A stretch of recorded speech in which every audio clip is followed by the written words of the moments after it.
प्रणाम दोस्तों, स्वागत है आपका मेरे इस YouTube चैनल साहित्य सागर में। दोस्तों, आज मैं आपके लिए लेकर आई हूँ मालती जोशी जी की लिखी कहानी नैहर छूटा जाए। दोस्तों, कहानी शुरू करने से पहले मैं आपको बहुत बहुत धन्यवाद करना चाहती हूँ कि आप मेरी कहानियाँ सुन रहे हैं और पसंद भी कर रहे हैं। लेकिन मैं आपसे विनती करती हूँ कि प्लीज़ मेरे चैनल को सब्सक्राइब भी कीजिए ताकि लेटेस्ट नोटिफिकेशन आप तक तुरंत पहुँच सके। तो शुरू करते हैं कहानी नैहर छूटा जाए। गाड़ी जैसे ही स्टेशन में प्रवेश करने को हुई, मेरी कल्पना में भैया का पत्र फिर घूम गया। दीदी, पिछले 8 साल से तुम मेरा निमंत्रण टालती जा रही हो। शायद माँ और बाबूजी के साथ मैं अपनी बहन को भी खो बैठा हूँ। खैर, अब तो मैं यहाँ आ गया हूँ। मेरी गृहस्थी का न सही पर अपनी जन्मभूमि का आकर्षण तुम्हें यहाँ खींच लाएगा, ऐसी मुझे आशा है। इस पत्र को अल्टीमेटम समझना। तुम्हारा भैया। घर की दिनों दिन बढ़ती जिम्मेदारियों ने मुझे ऐसा जकड़ लिया था कि किसी तरह जाना ही नहीं हो सका था। इस बार उसके पत्र ने मजबूर कर दिया है और सभी झंझटों को पीछे ढेलकर मैं चल पड़ी। गाड़ी जब रुकी तो मेरे मन में वही उमंग थी जो शादी के बाद पहले पहले पीहर आने पर होती है। मैंने चलती ट्रेन से ही भैया को देख लिया था। रुकते ही कंपार्टमेंट में आकर उसने मेरे पैर छुए और हम लोग हाथ पकड़े पकड़े ही उतर गए। पर मन में कुछ खटका अवश्य। पहले तो वो मुझसे लिपट जाता था। उसी समय 2 चपरासियों ने मेरा सामान उठा लिया और मुझे स्मरण हो आया कि अब वह पुराना भैया तो नहीं है जो दोस्तों की टोली लेकर मुझे लेने आया करता था। आज तो वो एक जिम्मेदार अफसर है। स्टेशन भीतर बाहर से बहुत कुछ बदला हुआ था, पर ऐसा भी नहीं था कि पहचाना नहीं जा सके। पुरानी स्मृतियों में डूबती उतरती मैं कार में बैठ गई। भैया ने कुछ बोलना चाहा, पर मेरे असंगत उत्तरों से उसने शायद मेरी मनःस्थिति भांप ली और फिर वो चुप रहा। कार कोलतार की सड़कों पर फिसलने लगी और उसके साथ ही मेरा मन भी फिसलता हुआ समय के उस पार पहुंचकर स्मृतियों की दुनिया में खो गया। तंग गली के मोड़ पर तांगा खड़ा है। बाबूजी तांगे वाले को पैसे दे रहे हैं। भैया सामान लिए चल रहे हैं और उसके पीछे मैं।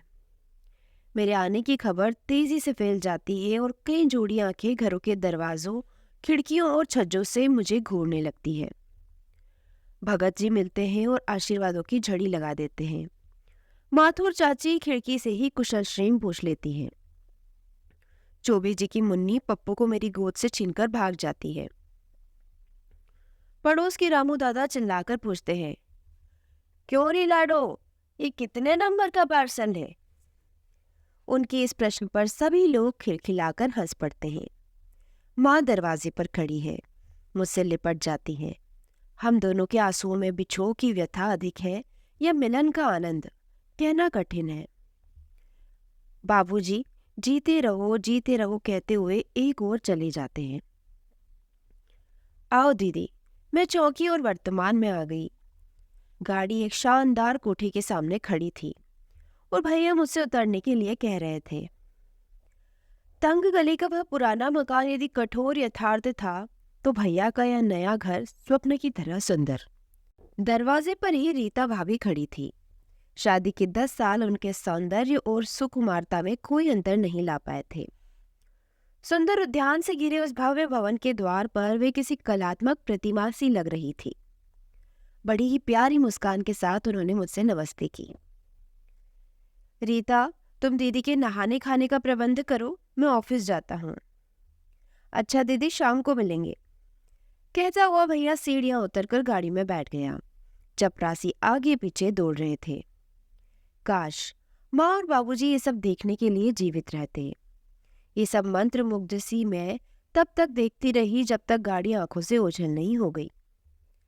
फिर एकाएक अपने आप को बहुत अकेला अनुभव करने लगी, जैसे कोई नन्ही बच्ची भीड़ में खो गई हो। ऐसा होना तो नहीं चाहिए। मैं तो अपने पीहर आई थी, अपने इकलौते भाई के घर। वो बेचारा मेरी एक एक इच्छा पूरी करने के लिए भाग रहा था। दोनों भतीजे अपनी किलकारियों से मेरा मन पुलकित कर रहे थे। रीता बेचारी तो बिछी जा रही थी। सारे घर के लिए मैं एक सम्मानित अतिथि थी और यही बात मेरे हृदय को आघात पहुंचा रही थी। मैं वो रज्जो नहीं थी जिसके लिए तवा उतारने से पहले मीठा चीला बनाना माँ नहीं भूलती थी। वो बिटिया नहीं थी जिसके लिए सेवधानी की पड़िया लाने की बात बाबूजी को 100 कामों के बीच भी याद रहती थी। वो रजनी भी नहीं थी जिसके लिए माथुर चाची आंवले का अचार और पंडिताइन मौसी उड़द के पापड़ अवश्य भेजती। अब मैं वह दीदी क्यों नहीं थी जिसके लिए खट्टी इमली से भैया घर भर देता था। भैया तो सचमुच अब बहुत ही बदल गया था। ये बात नहीं है कि वो मेरी उपेक्षा करता हो। वो तो बेचारा ऑफिस से जितनी जल्दी हो सके उतनी जल्दी लौट आता और अधिक से अधिक समय मुझे देने का प्रयत्न करता। हम दोनों के बीच एक अदृश्य सा तनाव बन गया था। कभी मैं सोचती, क्या वही बदला है? समय के चक्र ने मुझे क्या अछूता ही छोड़ दिया है। एक रात खा पीकर बैठे थे कि भैया ने मेज पर एक बड़ा सा नक्शा फैलाते हुए कहा, दीदी, एक मकान बनवाने की सोच रहा हूँ इसी शहर में। माँ की भी यही इच्छा थी। मकान इसी शहर में? माँ की इच्छा थी। सुनकर मन को न जाने कैसा लगा। अपना पुराना अंधेरा सिलन भरा मकान याद आया जिसमें माँ ने अपने जीवन के 28 वर्ष काट दिए थे, शायद ऐसे ही किसी सुंदर घर का सपना देखते हुए। हाँ तो दीदी, बगीचे के ठीक बाद ये हॉल होगा और उसके पास ही एक लेडीज ड्राइंग रूम, ठीक है? हाँ, बहुत अच्छा रहेगा, मैंने कहा। पर इस समय मैं तो अपने 2 कमरों के मकान के बारे में सोच रही थी। बाहर वाले मकान में फर्नीचर के नाम पर होती थी एक मेज, एक टीन की कुर्सी और स्टूल। जब बैठने वालों की संख्या ज्यादा हो जाती तो संदूक और खिड़की से भी काम चलाया जाता। और लेडीज ड्राइंग रूम, इसकी तो कभी जरूरत ही महसूस नहीं हुई। दोपहर को सब अपने अपने दरवाजे में आ जाती, कोई बुनाई लेकर तो कोई सिलाई लेकर, कोई चावल बीनती तो कोई सब्जी साफ करती। इस तरह बातें भी होती और काम भी। निमंत्रण कभी भी आनंददायक नहीं होते थे क्योंकि तब उन घरों के अभाव उभर कर सामने आ जाते। ओ दीदी, यहाँ बच्चों का स्टडी रूम रख दिया है, बगीचे का व्यू भी रहेगा और किसी तरह का डिस्टरबेंस भी नहीं होगा। हाँ, पढ़ते समय डिस्टरबेंस तो नहीं होना चाहिए। और मेरी कल्पना में हमारा रसोई घर घूम गया। एक और पलंग पर दमे की मरीज दादी सोई रहती और दूसरी ओर माँ खाना पका रही होती। कमरे के बीचों बीच संदूक पर किताबें रखकर हम दोनों भाई बहन पढ़ते रहते। दादी की खांसी, बर्तनों की खड़खड़ाहट और गली का शोरगुल, इन सब के बीच भी जब भैया हर बार फर्स्ट आता तो हम सबके कलेजे गज गज भर के हो जाते थे।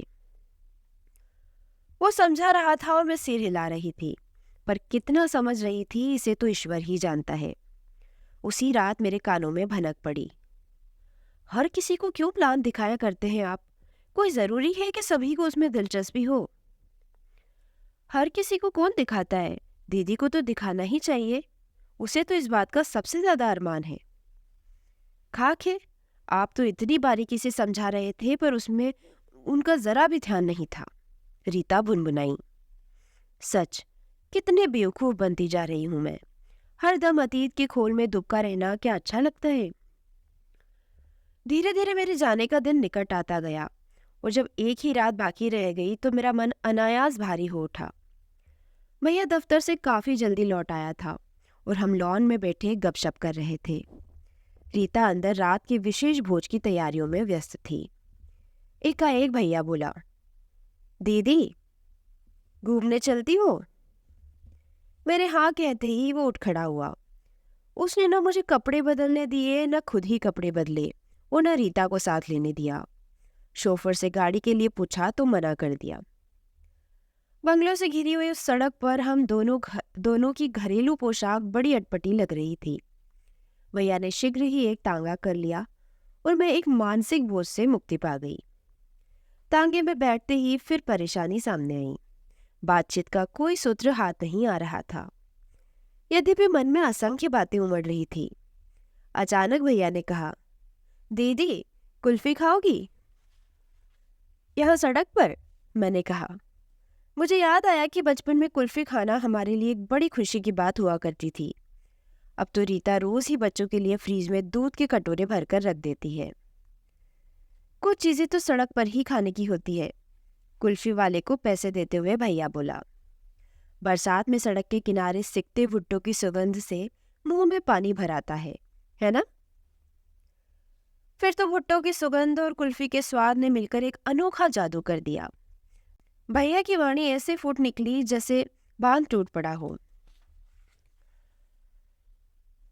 मार्ग में पड़ने वाली हर इमारत, हर पेड़, हर दुकान से उनकी कोई न कोई स्मृति जुड़ी थी। उसे सुनना बड़ा अच्छा लग रहा था। बोर हो गई दीदी, वो जैसे होश में आकर बोला। बात यह है कि जब से माँ नहीं रही, कई बातें अनकही रह गई है। रीता से तो ये सब कहने में मजा ही नहीं आता। वो बेचारी तो मेरे अतीत की कल्पना भी नहीं कर सकती। तांगा रुक गया था और भैया ने मुझे उतरने का संकेत किया। यहाँ क्यों? मैंने प्रश्नवाचक दृष्टि से उनकी ओर देखा। तुम यहाँ आए बिना लौट जाती तो न तुम्हें सुख होता न मुझे, ठीक है ना? और हम दोनों हंस दिए। हमने गली में प्रवेश किया। समय ने उसके ढांचे को जरा भी नहीं बदला था। बदले थे तो सिर्फ वहां के निवासी, जो तब जवान थे अब बूढ़े हो गए थे और अपनी धुंधली आंखों से हमें पहचानने की कोशिश कर रहे थे। माथुर चाची की खिड़की आते ही हठात ध्यान उस ओर चला गया। वे बदस्तूर वहां पर खड़ी थी। बहुत देर से मुझे पहचान पाई। फिर रज्जू कहकर इस जोर से चीखी कि रास्ता चलने वाले हमें घूर कर देखने लगे। उनकी बातों का सिलसिला खत्म ही नहीं हो रहा था। लगता था बुढ़ापे ने उनकी जबान को और तेज कर दिया है। उनसे पीछा छुड़ाकर आगे चले तो तरकारी का थैला लिए रामू दादा मिल गए। हम लोगों ने नमस्ते की तो कुछ देर हमें देखते रहे, फिर मेरे सिर पर चपत मारकर साबित कर दिया कि वे हमें भूले नहीं हैं। खींचकर घर ले गए और चाय पिलाई। उनके घर से हमारा पुराना मकान दिखाई पड़ता था, जहां नए किराएदारों के बच्चे खेल रहे थे। उनकी किलकारियों से हमारा बचपन जाग रहा था। मकान मालकिन हमेशा की तरह उन बच्चों को कोस रही थी। मैंने भैया के कान में कहा, तुम जब अपने घर का मुहूर्त करो तब उस बुढ़िया को अवश्य बुलाना। अंत में पहुंचे पंडिताइन मौसी के घर। मौसी के बाल सन की तरह सफेद हो गए थे, पर उन पर वह शीश फूल अभी चमक रहा था। ये उनका एकमात्र गहना था जो किसी जजमान की स्त्री ने पुत्र जन्म की खुशी में दिया था। बचपन में भैया अक्सर उसी से झूल जाता था। तब वे कहती, अरे छोड़ दे दुष्ट, मरूंगी तो ये तेरी बहू को ही दे जाऊंगी। मैंने अपनी कल्पना में रीता को वह शीश फूल लगाए देखा और मुझे हंसी आ गई। मौसी की दशा विचित्र सी हो गई थी। हर्ष और शोक दोनों से विहल होकर उन्होंने हमें चिपटा लिया। हम तीनों इस तरह रोए मानो माँ का कल ही देहांत हुआ हो। बड़ी देर बाद वे संभल पाई। बोली, बेटा किसी दिन बहू को भी तो ले आना, देखकर आंखें ठंडी कर लूंगी।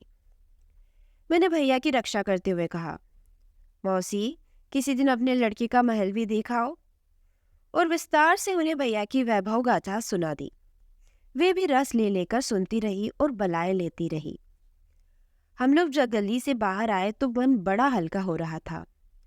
इसलिए नहीं कि पुराने लोग मिल गए थे, बल्कि इसलिए कि उनके माध्यम से हम दोनों भाई बहन वर्षों की दीवार चीर कर फिर से एक मन एक प्राण हो सके थे।